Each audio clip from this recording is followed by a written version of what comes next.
Hello everyone, this is DavidViadel23 and welcome to the Mandrago's Cave. Today we are gonna be drawing Polo Graham while talking about chapter 1165 from One Piece. I said last week that I didn't want to do analysis every single week, but we are in luck because my previous video talking about Scratchment Apu, I done like a little bit of a break from analyzing every single week the episode. It went well, and luckily at the end of 1165 we see that we don't have episode this week. 1165 is the chapter from last week, okay? Because there is a break, we have 2 weeks, like the week before I done Scratchment Apu, and now we can analyze this one, so it fits very nicely. I wanna draw Polo Graham because for me is the highlight of the chapter in sense of storytelling and development and things that they may come, okay? As well, I think we got a theory right, but I'm gonna be talking a little bit about that when we reach to that point. And on top of that, I want to talk about the episode. I want to talk a little bit about what happens and all these top tier pirates. What are they doing? Okay, and what do I think is going to happen going forward? So, just to situate a little bit the sketch here. Okay, I'm going to be drawing him quite big, like he's shown in the image. Okay. Like this, but let's just start the episode one page after another. So basically the chapter 1165 is called Echo. Echo is because at the very end of this in the last page, the actions that they do, they are gonna basically echo in eternity, echo in the pirate world, in the marines, in the world government and everything. So it is very interesting names. Very interesting name for the character. I think it's very interesting name for the character as well because this character Polo Graham. But I will go there when we reach that page. Okay. So we have like the cover story. That is just a normal drawing, a standard drawing. There is no story anymore. We finished the Yamato story a couple of episodes ago, and now we have Beppo sleeping on top of Zeus. Everything very fluffy. Law is there as well. They are sleeping on top of a ship. A very massive ship, but if you remember, this guy is one of the Ming called Jomo. This is the one who Nami is sleeping on top of the fort the whole time and everything, and it is very nice. I love when Oda is doing this type of drawings. So yeah, let's do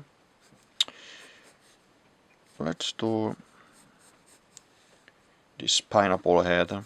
I want to do the drawing quite loose. If you see today I'm drawing with this type of pencil that I believe this is 2B. So this is a little bit more soft than I normally use. I like to draw with a pen, with a pencil that is more hard, so I can define all the lines better.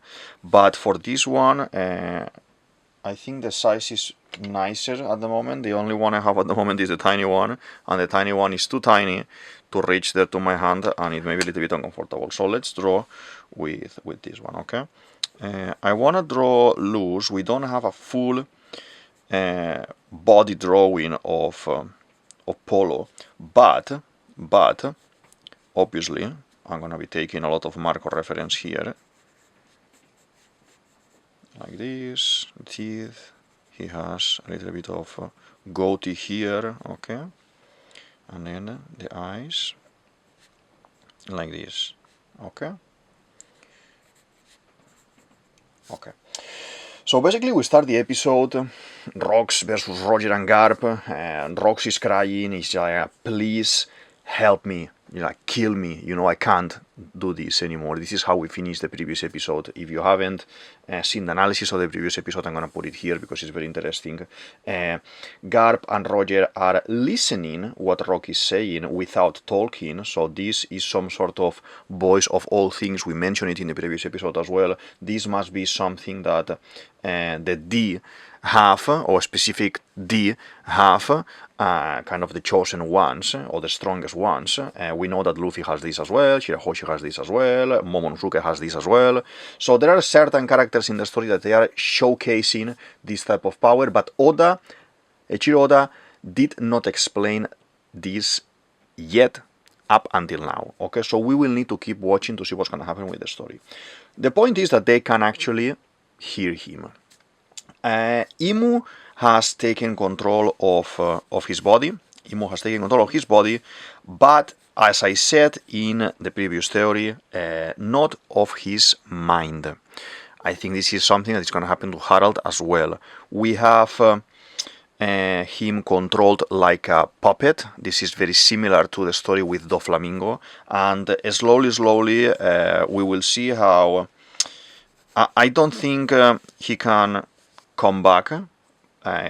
Imu should loosen up a little bit or kind of change the range, so the character that is being possessed in this aspect, Rocks, to have a little bit of control, okay?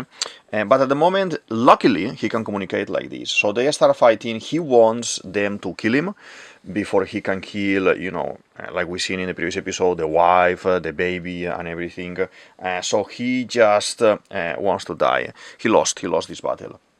So the guys are hitting him very hard. They are clashing with him all the time. We see Conqueror's Haki up and down. Roger is using his sword Ace a lot. He's fighting basically. I wanted to see this.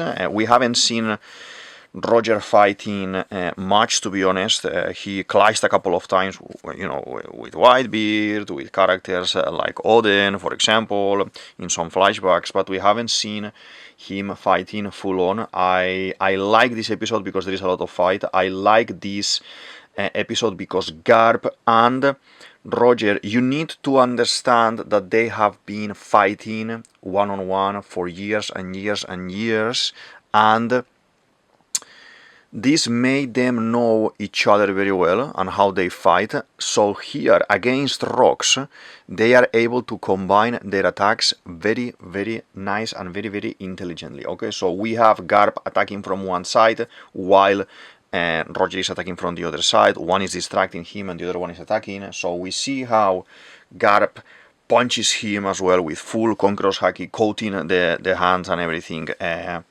on the face, punches on the face very hard, and Roger at the same time clashes with the sword with him, and you see how there is this kind of stopping moment where they can't go more, and the next scene is a burst of Conqueror's Haki from Rocks, just throwing them in the distance, like bury them in the rubble and everything. So this clash of these three titans makes the whole scene, you know, crumble. More mountain is falling, the sky is being split again, like in two. This is something very epic that Oda portrays all the time when we are basically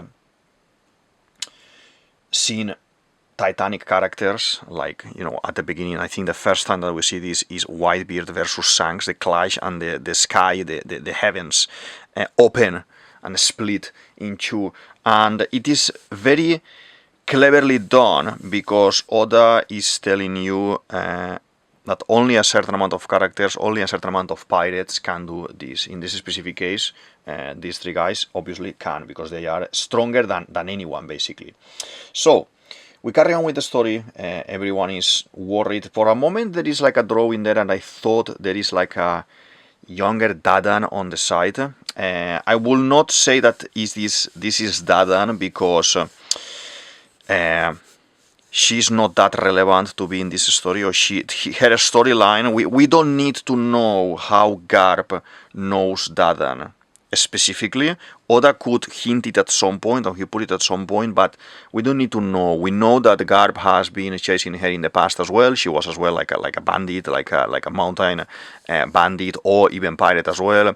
We know that he has some sort of deal with her. That's why he ends up dumping Ace, Luffy, Sabo, all of the guys there for her to take care of. So that is nice, but I don't think it is gonna be. Oda used a pretty similar design in body and hair, but I don't think it's gonna be. So we jump into some of the Rocks Pirates. Silver Axe is saying, let's get out of here, let's escape from here, let's take a ship. Everyone is talking about, oh, but what about the rest of the Rocks Pirates? And, you know, the bosses, that these guys are all of them leaders.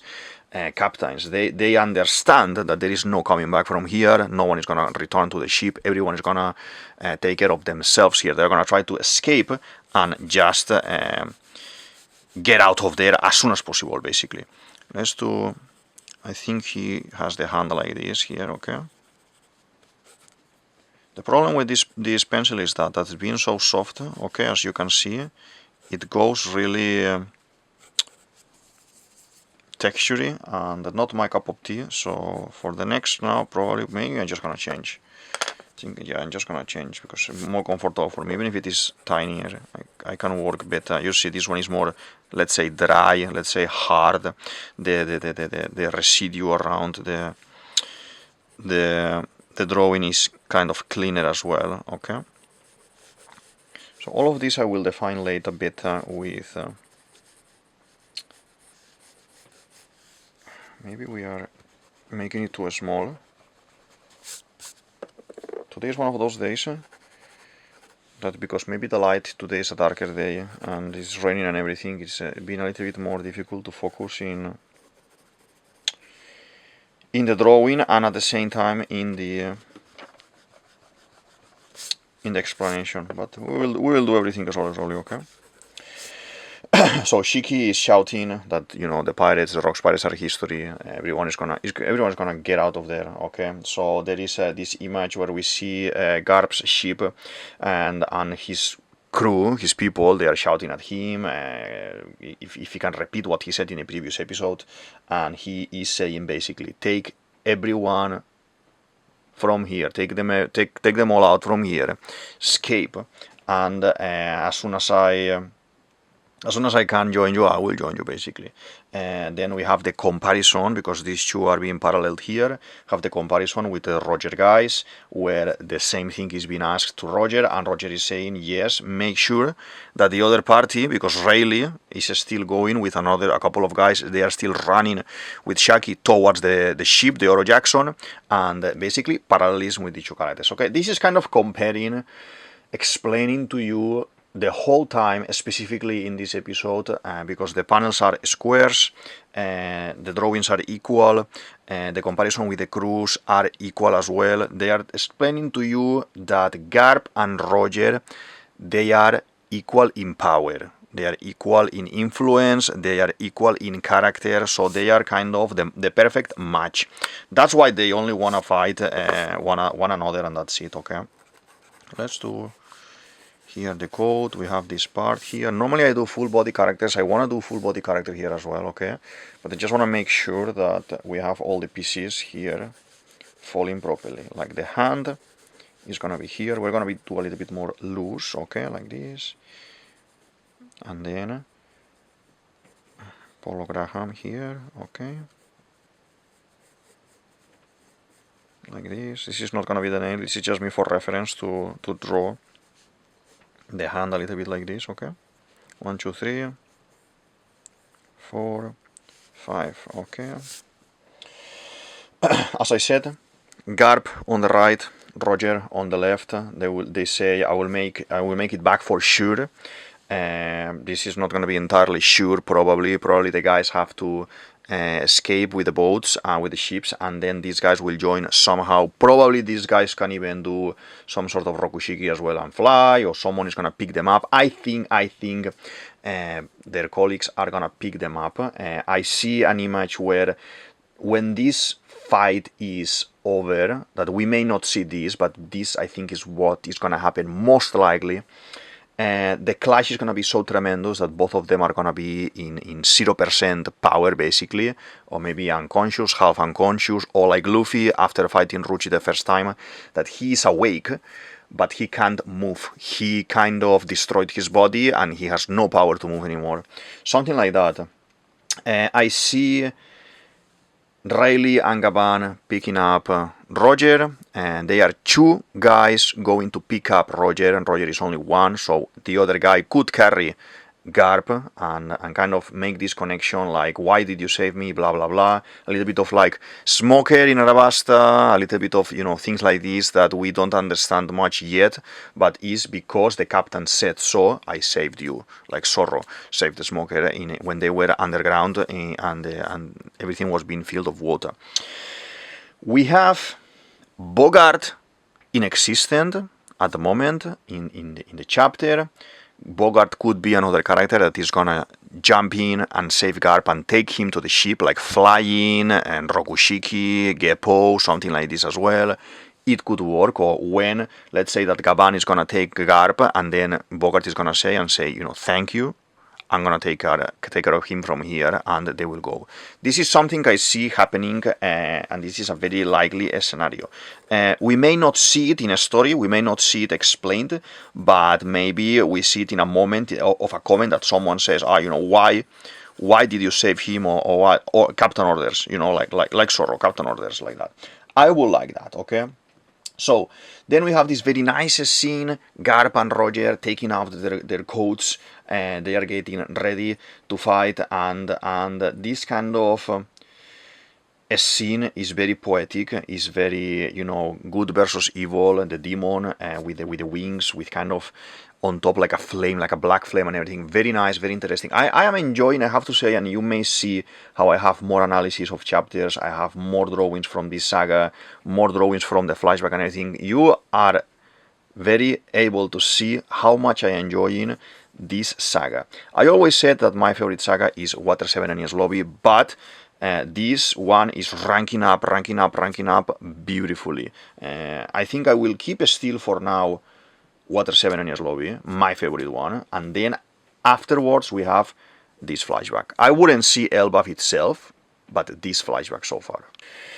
Let's carry on drawing. I said I wanted to draw loose, I wanted to draw quick, but it is not going to happen, apparently. You see, we are already like 20 minutes in, more or less, and we are being quite slow today. Sorry about that. I personally, I don't care if this video is shorter or longer. For me, I am having a very nice time talking about the episode, drawing One Piece, and this is what I like to do, what I want to do. So yeah, as well, if you feel that it's a little bit too slow, maybe you can speed up the video double speed, and you can have the time in half as well. I don't mind. I just want you to be here with me and interact if you can and everything as well, and share your opinions or your theories as well in the show more section, so we can actually discuss One Piece. That this is why I'm here and why we are here. Okay, so I'm gonna make him. This is gonna be one leg and the other leg. Yeah, I think I should do it like I've done Yamato, like this. Something like this. We will figure it out in a moment how the legs are gonna be looking, okay? But for now we have this. So the guys are fighting. They are kind of arranging that they will have a temporary truce here. So Garp and Roger officially are from now on teaming up to defeat Rocks. They don't like that idea, but Roger is the one proposing it. So Roger is the one more civil, let's say more honest, more plain as well in this aspect. The Garp is more like he's the man, and oh yes, I don't like this idea, but okay, let's do it anyway because, you know, we need to do this. We see how Rox is throwing a stockade type of attack towards Garp. Garp jumps with Conqueror's Haki, a very strong jump as well. It's above him, distracting him, while in the meantime you see tap tap tap tap tap tap at the very bottom how Roger is going underneath him. Roger is has a very serious look. We haven't seen a serious Roger nowadays. Before pre-time skip, with all the images that we had of him, Roger was scary. Roger was very scary, and everyone was thinking like, oh my god, when is he gonna actually do something and we are gonna see him in action? Then when he was revealed, you know, with the more colorful colors that he has, you know, the clothing like pinky, reddish, blah blah blah, etc., like being very Luffy, very funny, very, you know, reckless as well and everything, then we kind of toned him down in the sense of, this guy maybe, maybe it wasn't that strong at the end of the day. And then, now, it is the first time that, in my opinion, I'm seeing a Roger serious. Serious that he's so focusing in what he's fighting right now, this beast transformed, that he can't think about anything else. But at the same time, very cool in this aspect of, I'm having plans, I'm sharing my plans with Garp, and if we follow this plan, I think that we are gonna win. So I like this Roger as well. It makes him more human than legend, and I think Oda is doing it nicely. I have to remark as well, I don't see Roger anymore. I see Ace being drawn. I think Oda is drawing now Ace a little bit older and Luffy a little bit older instead of Garp and Roger. It is interesting. I would like to see the characters having more their own personality, in the sense of, I want to see a Roger looking more like Roger. The signature mustache, that I will talk a little bit about this in a moment. The signature mustache, I think it should have been here already. It's not here because Oda, in my opinion, is trying to show us that this guy is like Luffy, exactly like Luffy, and it's okay for me, but I think I'm a person who likes to see the things how they are. Okay, so I'm gonna start drawing. I'm gonna start drawing the line work already, and we figure out the fit as we go, because I'm being very slow today. Yeah, so let's do this. Okay, so let's see, 0.2 may work for today. Yes, I think this 0.2. I have another one. I have 0.1 here as well.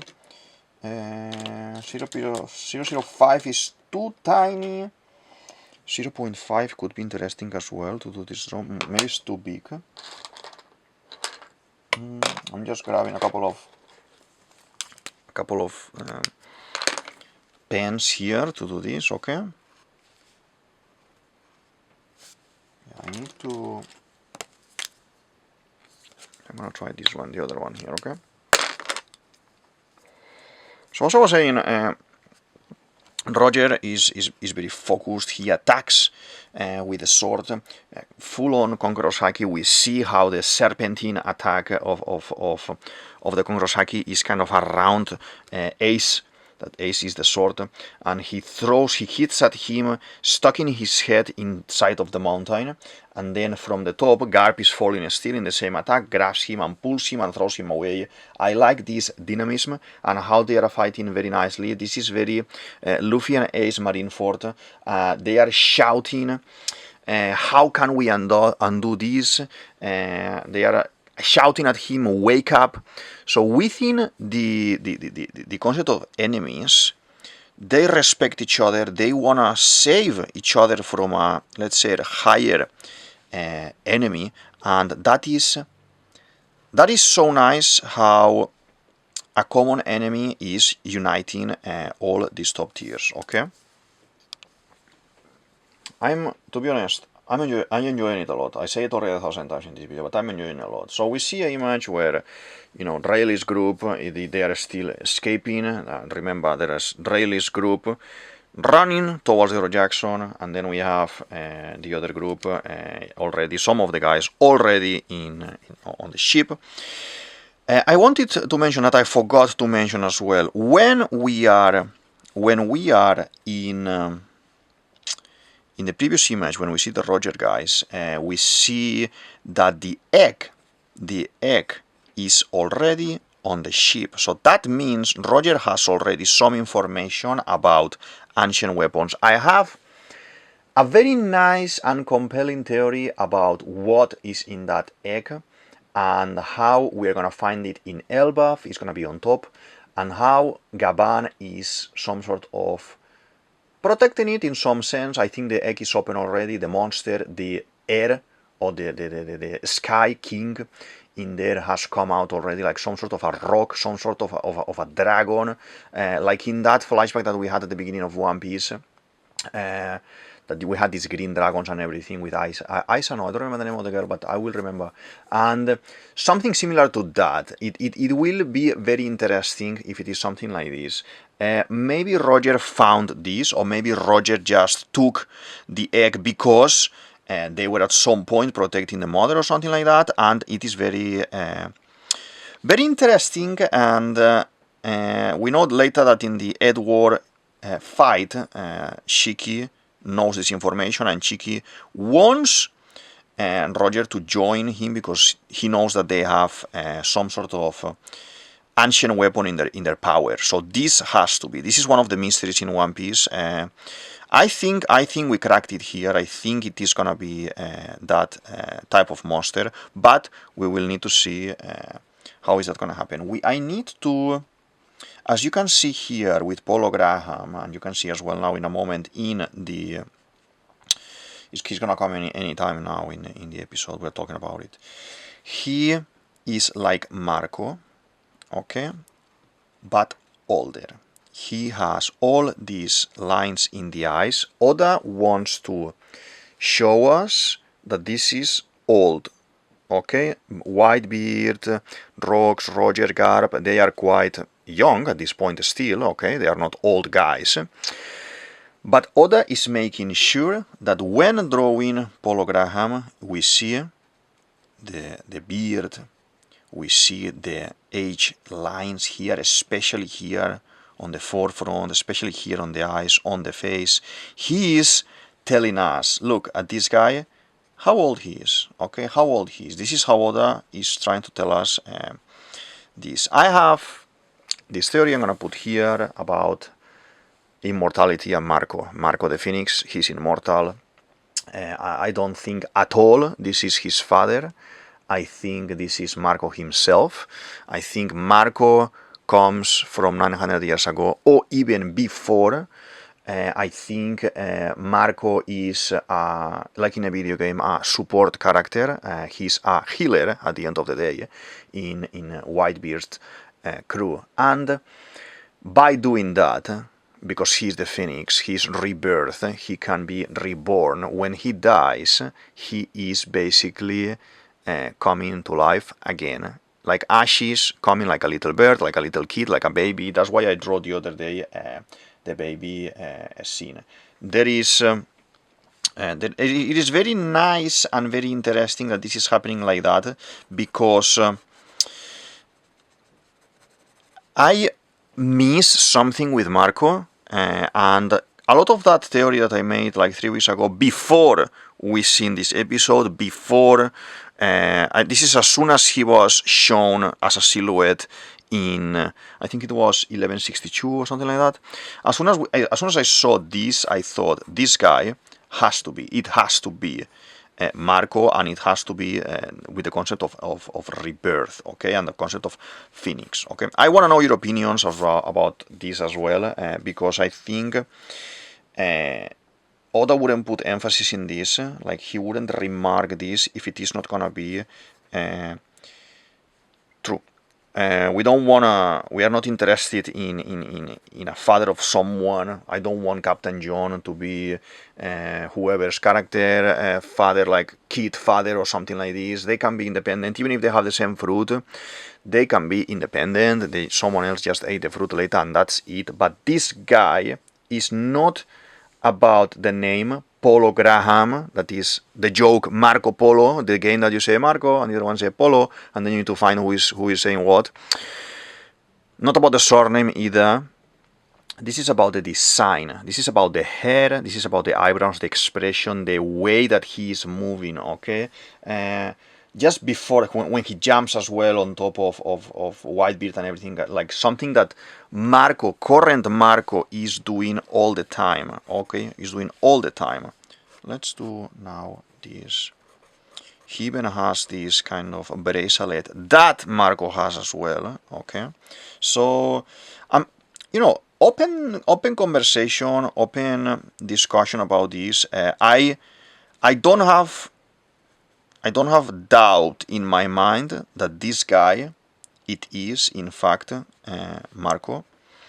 I don't have any doubt. If you wanna make me go back to reason, or make me come back to earth and see and explain why this cannot be, yes, please feel free to go there, to go to that realm and try to make me see why this wouldn't work.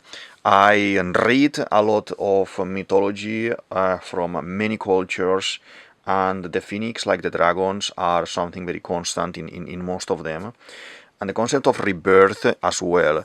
And it is explained as well that in some Oriental cultures that the dragon is the masculine and the phoenix is the feminine of the same aspect. And I would say that here, in the sense of phoenix, we can have various multiple representations of how this phoenix is gonna be reborn. It doesn't have to be typical like Harry Potter, like he's gonna become ashes and then come out from the ashes. It could be like in Greek mythology, in other mythologies, like when it dies, an egg comes to be there, like a fire egg comes to be there, and then at some point the egg will crack and everything. So a lot of people will say, oh, this cannot be, because the Bible card says that Marco is 45 and this is happening 40 years ago, so there are 4 or 5 years difference here.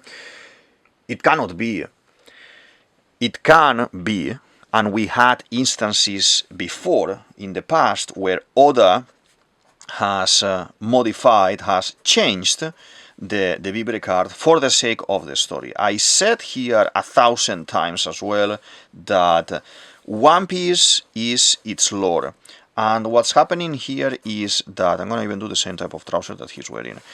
What we need to have pretty clear here is that if the lore is demanding something, Oda will change. Let's say that for whatever reason, the time schedule, not schedule, but the timeline with Brook wouldn't fit. So then Oda would say, Brook, by the way, is not 88, he's not 90 now, maybe he's gonna be 103. We will have to accept that, and there is no problem about it. There is nothing wrong about that. When if you have drawn,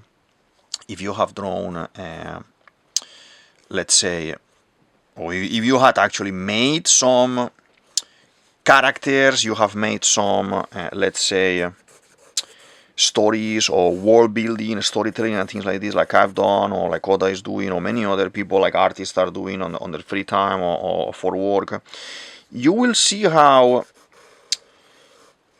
sometimes when you are 19, like Oda started all of this when he was 18, 19, but probably he had it already in the working for some time, but you can have everything in your mind. So as you get older, you may find nicer things that you want to showcase, nicer things that you want to explain or talk about, and you will do changes.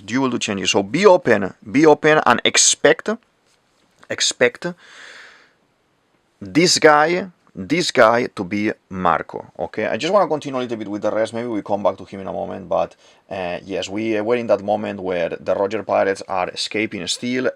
Gloriosa decides to join them, no problem with that. And then we have like kind of a little bit of a petty, small kind of argument here between Big Mom and Kaido that for us is something very silly, but for Big Mom, you can see it in the expression of her face. This is wounding her deeply. And this is gonna be one of those roots that is gonna make her go crazy later on, because she is kind of holding to a grudge against Kaido, making an enemy of him where she was some sort of protector up until now. She was like an older sister, let's say, okay? And she's getting so upset because Kaido just ate the fruit that she wanted to be for Katakuri. She took it personal, but this is not personal. These are pirates. All of you are pirates. All of you are, enemies at the end of the day, and you are there because you are there. I think maybe All of this is about expectations and how Big Mom had expectations for Kaido to be following her, to be listening to her, and Kaido was more selfish in this aspect, and that's why maybe this affront. We see Straussen, that little devil, we see him there kind of, what are you doing there? Let's just listen to me and let's get out of here, let's go. Straussen is the perfect bad influence character representation in One Piece. Because of him, you have a corrupted Big Mom. Because of him, she goes crazy. We see how she, being young, she had her hunger pains as well. She had her issues. And then, while seeing her in the flashback, she's more, let's say, calm.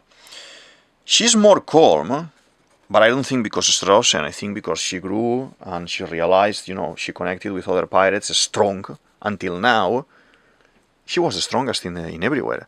But now she finds Kaido, Roger, Garp, and Rocks, the rest of the Rocks pirates. And she's like, okay, maybe I'm not that weird. Maybe I'm just super strong. And then now, after this, she's gonna go crazy. She's gonna go selfish. She's gonna close herself because of this. Because the betrayal from Kaido, that it wasn't a betrayal, but she took it as that. I think this is the start of everything. Straussen, he's bad. He's bad. I wish that character, Oda would have killed him in some sort of, because all the damage that he has done to Big Mom, in my honest opinion, that is unforgivable. I think this is one of those characters that we hate, like in Game of Thrones, the king and other characters like that. It is not very nice, to be honest. But anyway, we carry on, and Rocks is clashing with the guys and he's throwing the guys upside down, so they can't fight against him. And then we have this image with Polo Graham. He says, "Oh, you broke the mountain, no?"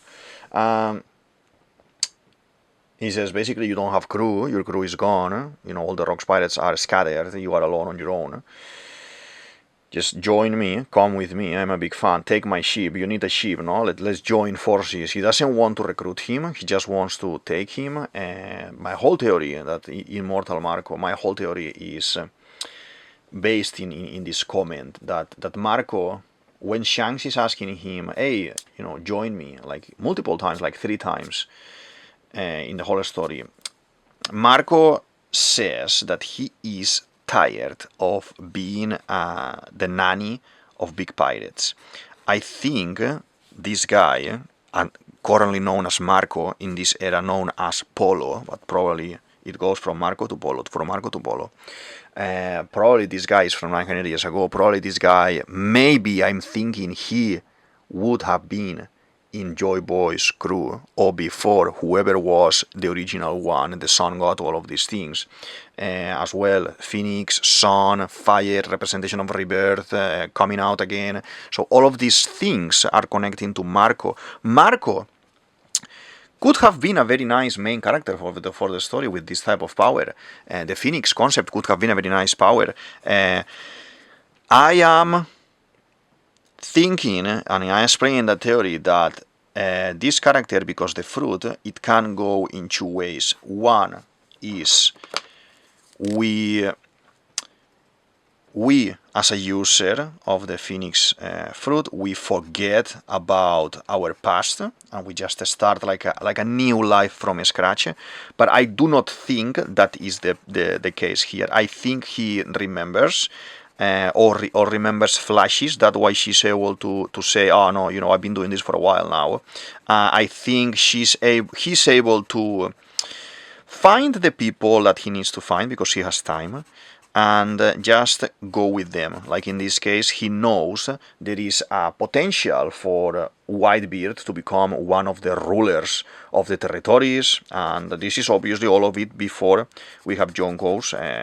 I guess after this, the government themselves, they will denominate these pirates Jonkos because they are a menace and because they have done all of this damage. So I think it is very interesting if he's able to keep his memories and talk about it every now and then, or drop some important lore every now and then to Whitebeard, obviously. I think as well Blackbeard realized about this at some point, and that's why he decided to stay, or why that's being a kid, that's why he decided to stick around and say, you know, I'm gonna go to that area. Yes, I'm a child of a war, basically, since I was born, but I'm just gonna try to stick to this guy because something going on.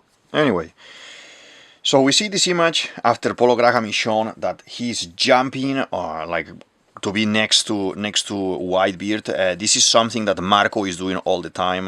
Marco is jumping up and down, even if it is not confirmed that he has the Phoenix fruit. The way that he's moving is quite agile, quite bird looking, and quite obvious that this is what's gonna happen. Okay, this is not a father at all. I don't think he's gonna have a crew waiting for him to escape, and it's gonna be a clone of him looking like you know, Marco looking there, and they're like, oh, you know, you are like you're looking at the same now. No, well, I wouldn't like that much if Oda is gonna go for that aspect. We will have to swallow it, let's say, but I wouldn't say that is what's gonna happen. Okay, I'm more for the option of Phoenix. If you are using the Phoenix concept, just use the Phoenix concept properly, and Oda, if you are watching this video for whatever reason, just do this, because this is what I want, this is what we want, I think, and it can be very, very interesting. So we have other Rocks pirates, you know. Stussy is asking for Whitebeard escaping. We have Gansui there. We have Gilbastard there. We see Gilbastard is apparently having the Horo Nomi. We know Gansui doesn't have it because Gansui has the one that Mr. 5 has. So this guy has the Horo Nomi. I think I love this. I love the reuse of the fruits and see other characters using them. But my problem here is, I think all the fruits that are being seen here is because they are relevant for the story. So if he has been shown with this fruit, maybe because later, because we know that he's gonna die and he's gonna end up in Thriller Bark, like Gansui, and I talk about this as well in the previous episode, like Captain John. So maybe these fruits, like Perona in the current timeline, needs to be maybe at the end of the story. Maybe somehow a Mr. 5 is gonna come back and needs to be at the end of the story.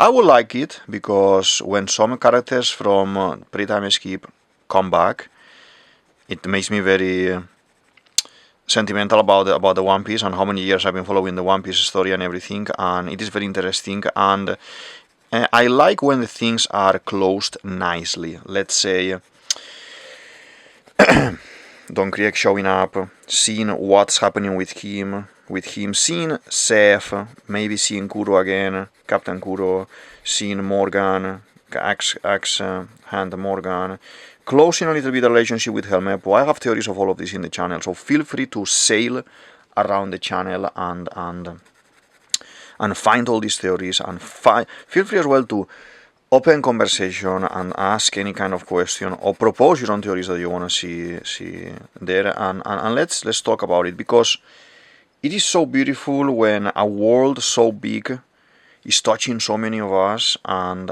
we want to see what's gonna happen. You know, what's gonna happen at the end of the day.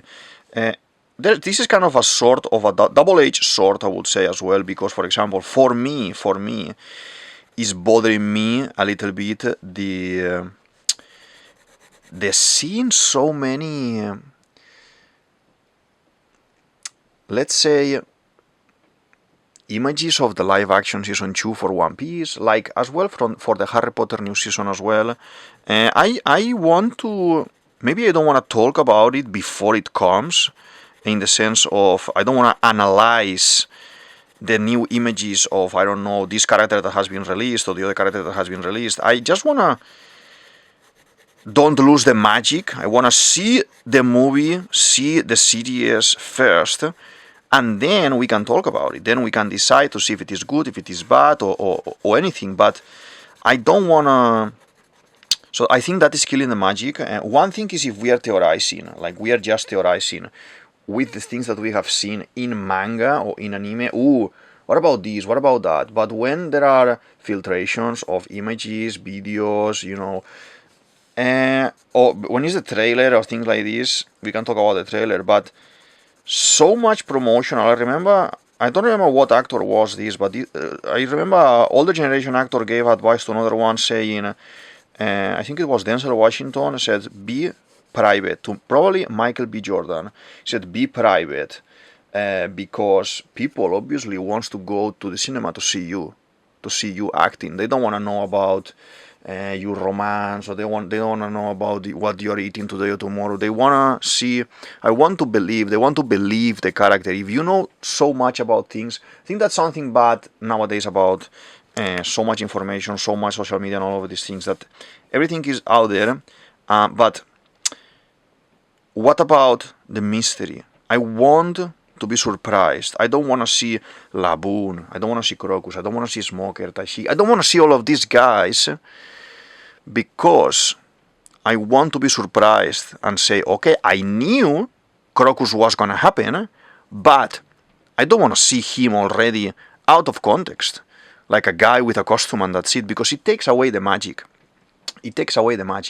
That's why when you have a movie that you bought, or you bought online, you bought physically or you bought online, that's why we have the extra content. So when you finish, you can actually, if you decide to learn more about them as actors, or how they've done the movie, then you can watch that and you can learn all of these things. A movie that I've seen, sorry to going out a little bit out of the chapter, but I think it's important for me. Something very nice that I watched the other day was the latest Frankenstein movie in Netflix. Okay, so this movie, it moved me in many aspects. Many feelings were mixed while I was watching this movie.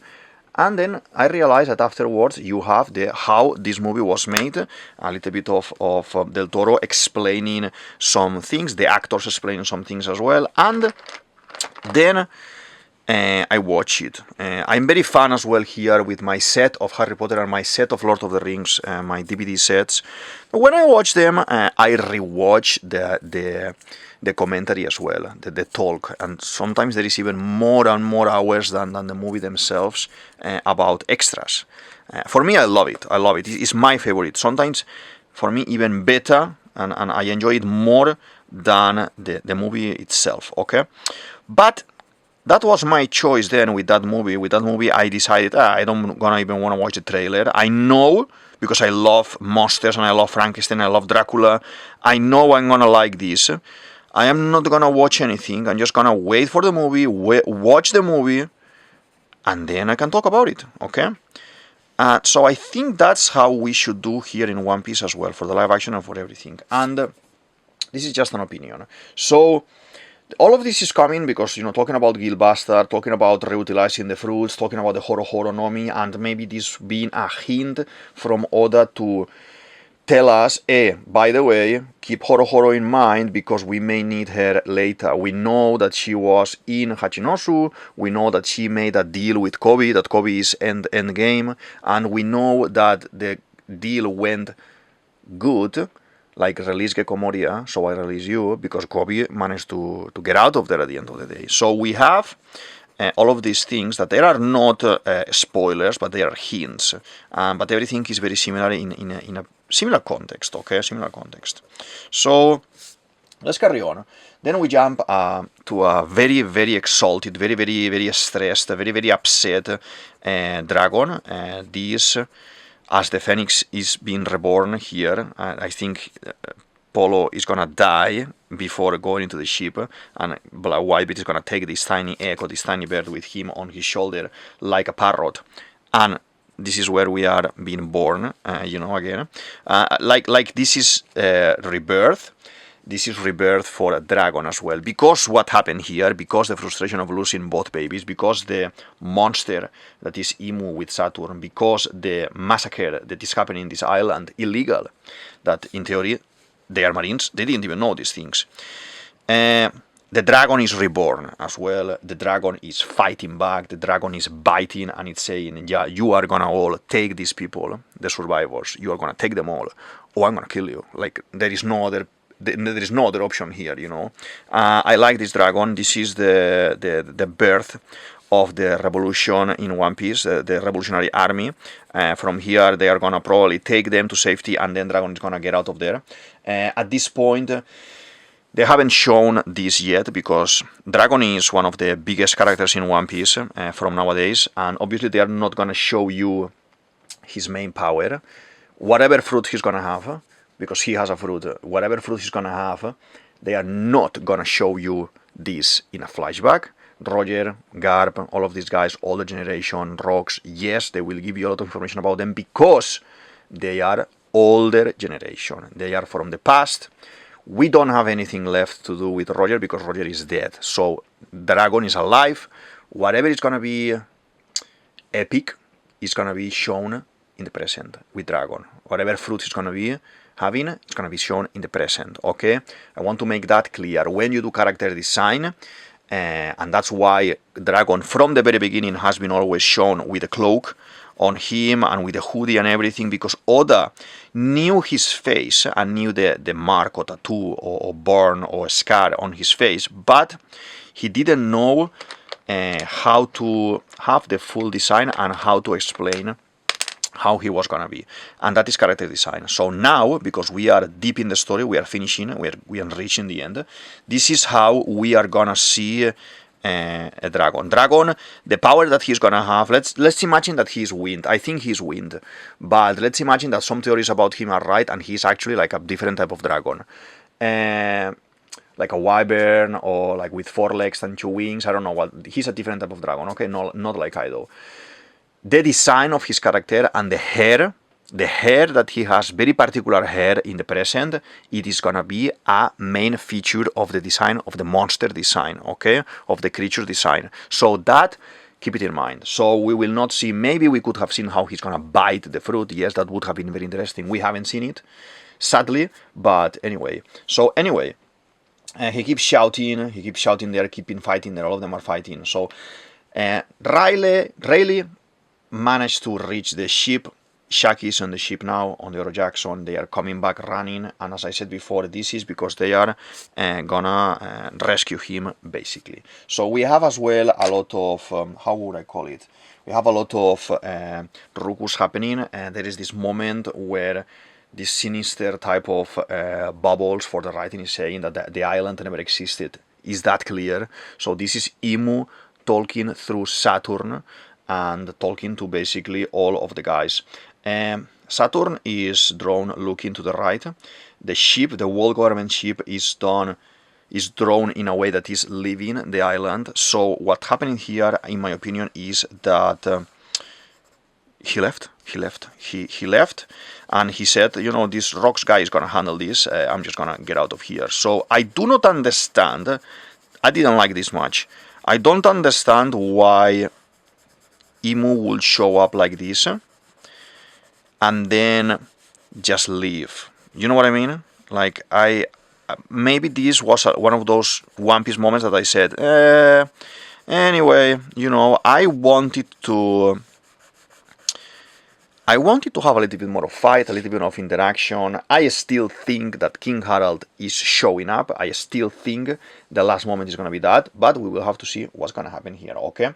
So then we go into this, let's say,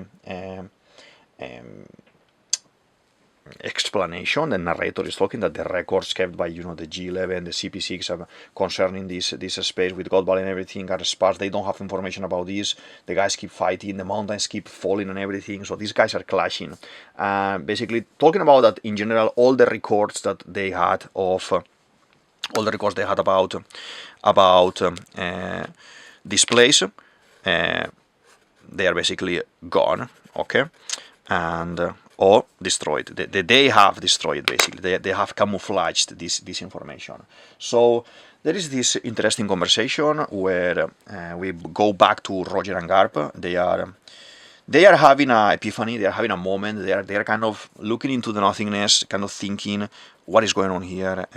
This is crazy. But that is my view of things. Like they are like thinking, oh, what is this? This is crazy. So Roger asks Garp, did you actually know about this type of monster? Did you know about this monster in the government? Basically, obviously he didn't know. And he says, well, anyway, if you want to live where you're going to live, it is going to change your life, obviously. Just come with me, join me. This is very Luffy. I like it. I like it because Garp, at core, he's a pirate. How he acts, how he does whatever he wants, how he doesn't follow orders, when he moves, when he wants to move, and acts because he considers he needs to act. That is very piratey. And even if he wanted to raise, he didn't raise them, but if he wanted to raise Ace, Luffy, Sabo to be Marines as well, his behavior is more of a pirate than a Marine. So it is what it is. You know what I mean? So depending on the translation, when he's asking join me, and he's like, no, I can't, what are you talking about? I can't join you because who is going to protect the Marines then? I need to stay with the Marines to protect the Marines from this monster. Okay, so Garp has like a hidden agenda to sacrifice himself for the future generations. We see this in Hachinosu already. I do not think this is Garp thinking about starting the sword organization. I think that is another character. That probably is Suru.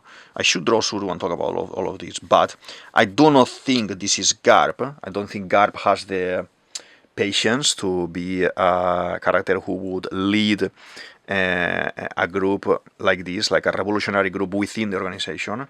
But it still could be one of his colleagues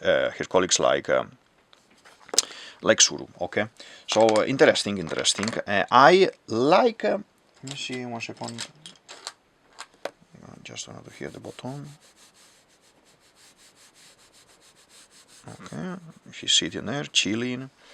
I like this moment. So Roger is he has a plan. He's very clever. He's thinking about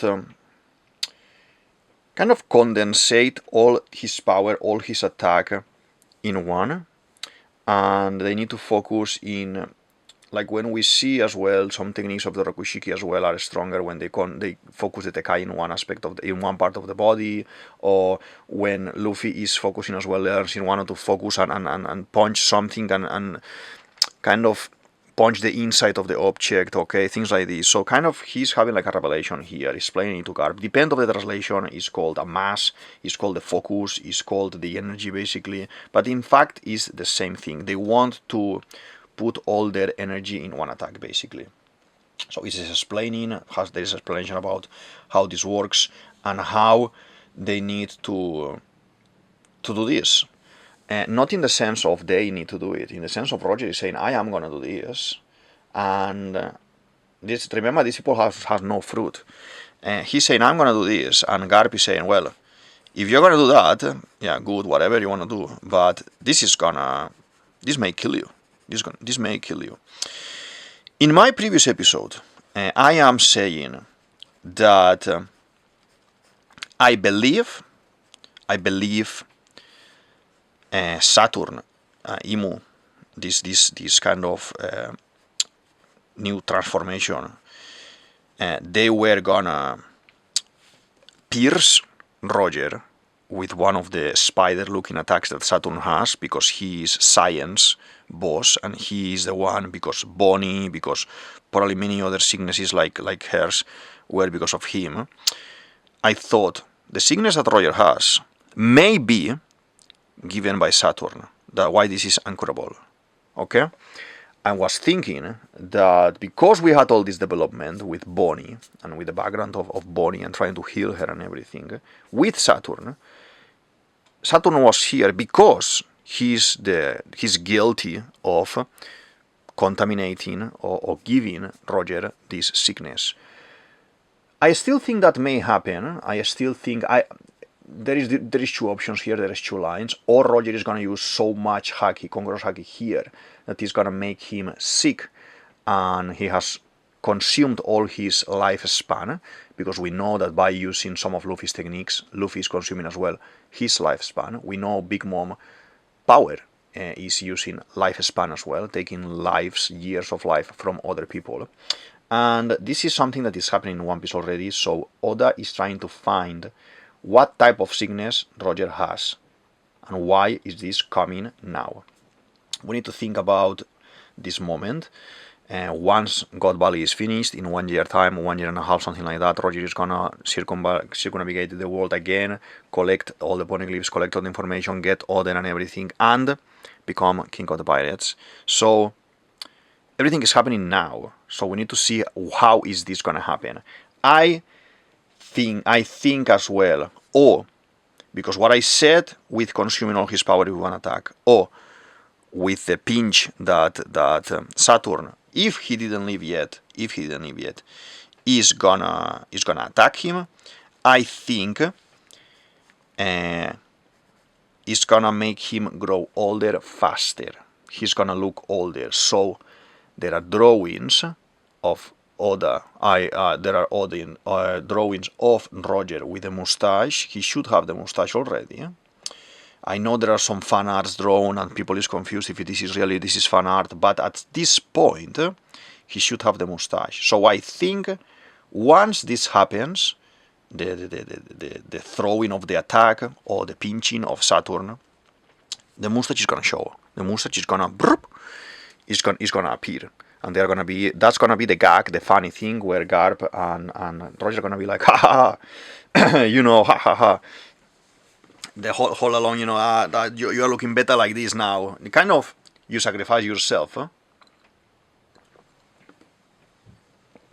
and you got this kind of crown, this kind of reward, let's say. Okay, I think that can be a funny thing, and the connotations of this is that we all know because of this he's gonna die, but he kind of wears the mustache with pride, because he saved Garp, he saved Rocks here, and he was able to fulfill his nakamas, because they are all nakamas at the end of the day, his nakamas request of killing him or defeating him. Okay, I still think this is in Harald's hand, by the way, but maybe I wouldn't wanna the sickness to be because of this attack and then Roger not be successful. So these are two theories talking about the same but separated. So if one thing is gonna happen, the other thing can't happen. So I'm curious to see how are we gonna be seeing this. Okay, so very very interesting and very very relevant for what's happening at the moment in the story. Okay, so carry on a little bit. This is the end of the episode. Basically, they are looking into throwing this final attack, and they are talking, and you know, Garp is shouting. Garp is very very frustrated because obviously he was blind to all of these things happening in the story, and basically we have this moment where Garp is saying, you know, I know this makes no sense or blah blah blah, but you know, we can understand your pain. Basically, we can understand your frustration, and man, One Piece is about emotion. This is a very emotional moment. We were scared about Rocks.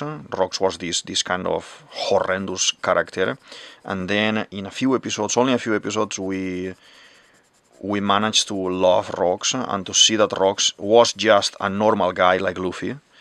And then we see even more the corruption of the world with Imu and the world government in One Piece, and then we see how he's been trapped, how he's been punished, how he's been, just because his ancestry, how he's been treated and everything. That's very cruel. Oda portrays these so realistic topics, so intense, in an intense way, and so real that it makes you feel, and it is good storytelling. It is good world building. This is how you write something. You know, this is how you make a story. It is very very interesting. So even themselves, even the characters, Oda knows about this, even the characters are getting emotional, you know. Roger is kind of, you know, he's kind of touching his eyes, like you know, cleaning his tears, like, you know, yeah, don't make me cry, basically. And then he's gonna throw the attack, very similar to like when Luffy is doing his attack. Garp is gonna throw his attack as well, very similar to when Luffy is throwing his attack as well. Rocks knows this, he sees that his end is coming, and all of them punch him at the same time, they cut him at the same time, and the episode finishes here with kind of some words about, you know, the disbanding of the chaotic crew of Rocks, blah blah blah. Will leave an undeniable echo in the history, basically. The echo is the remnants, is what's left behind, basically, when you already done something. And this is the Yonko concept. This is the top tier characters, Whitebeard, you know, all these guys. And this is a very nice end of the flashback. So there are two options here. Normally, when we finish flashbacks, Oda fades from black to gray, from black to a more white color, the background. Here we are still in black. There are two options here, okay? Or, as I say, Oda is gonna finish in 1165 the flashback, and we jump into the present. What implications this will have? Implications that this will have is things that we still need to see here is the Herald. All of this explanation is remember, this is Gerundine explaining, this is Loki explaining to his brother Gerundine why everything with Herald, blah blah blah. So you cannot finish the story with someone else that is not Herald. So the story can continue, the story can finish here over the flashback, but as I said, there are two options. Or we finish here now, and it is a very nice ending, or we continue maybe 1 or 2 episodes more, and we chase a little bit what's happening afterwards. We chase how Gaban, Rayleigh are gonna save Roger and Garp, how maybe Bogart shows up as well, how Rocks is unconscious there, and then he starts to wake up again, but Roger has consumed all his energy, Garp has consumed almost all his energy, because I think this is mainly Roger doing this kind of technique. Garp maybe Garp was a little bit stronger and was able to hold a little bit better, but this is going to affect their bodies, so they cannot move. I think that's why they are going to be saved. I think there is a moment of frustration. We haven't seen this kind of impotence feeling where they cannot defeat the enemy. They are not like that, like, oh my god, what are we going to do? We're gonna die here and we can't save anyone. As you can see, Rayleigh in the previous moment when he shows up, he is explaining to us, well, he's explaining to the crew, but he's explaining to us, Roger will not live there until he makes sure that we are safe. And this is what Ace was doing with Porshemi in the flashback of Ace, you know, when they were kids, and protecting Luffy, and protecting Sabo, and protecting Dada, and protecting everyone there. So they are the same at the end of the day. So the thing is, they're gonna have to take him out. In this moment, why he probably I see this frustration moment. It needs to happen something like this. Like they're gonna be crying, they're gonna be shouting, they're gonna be pulling him out, and then you will see another Domi Reversi coming, and then Herald is gonna end up coming here to finish and to fight one-on-one. The two brothers, Herald and Rocks, finishing each other, and because Roger and Garp damaged so much Rocks, Herald needs to see this, needs to get this win. Okay, basically, like not an honorable win, like something that he just came last minute, like Blackbeard came last minute and killed him. Probably Imu is going to be looking from the distance, Saturn is going to be looking from the distance as well, and we will have this kind of moment of epiphany of Herald, like man, like I didn't join, I didn't agree to this control, and this is going to be completely controlled by Imu, like you are a puppet, like Doflamingo's power. It is it is hard. It is hard, and it is very difficult. The other option that it will work for me as well very nicely is we finish here. We finish here. We don't see how they are saved. We don't see the demise of rocks 100%. We just finish here beautifully, very poetic, very nice, very fading, very One Piece in some sagas as well. But we finish. We go back to Elbaf. We carry on with Luffy's story, fighting and these guys fighting the God Knights and everything. We discover that the God's Knights are not that strong, to be honest. So we have a different light. We see them in different light, like, oh my god, it's okay, you know. And what we do is we focus later on, by surprise that no one expects, to see, as I said in my theory here, about Pudding, about Garp, that the remaining of the flashback, the remaining of the rocks flashback, we should see it through Garp's eyes. Garp should be the experiment, you know. Blackbeard can make Pudding to take the memories with the memo, and they can project the memories on screen for everyone in Hachinosu to watch. Blackbeard learns how his father was killed, blames Roger, has more hatred towards Luffy, blames Garp, has more hatred towards Luffy. I think still they need to join forces. He has more hatred towards Imu. That's why he joins at the end of the day, joins Luffy later on to defeat Imu 100%. I don't think there is any other way to fight against them. And that is how we learn the truth. And after that, Blackbeard kills Garp, most probably, because he's old era, and he needs to be very upset. And he said, you wouldn't be able to do anything, and he just kills him there. I see that very likely a scenario happening as well. So we may finish here, because the narrator is finishing in a way that we are done, and we see the rest through Garp's eyes. I think I would like that more.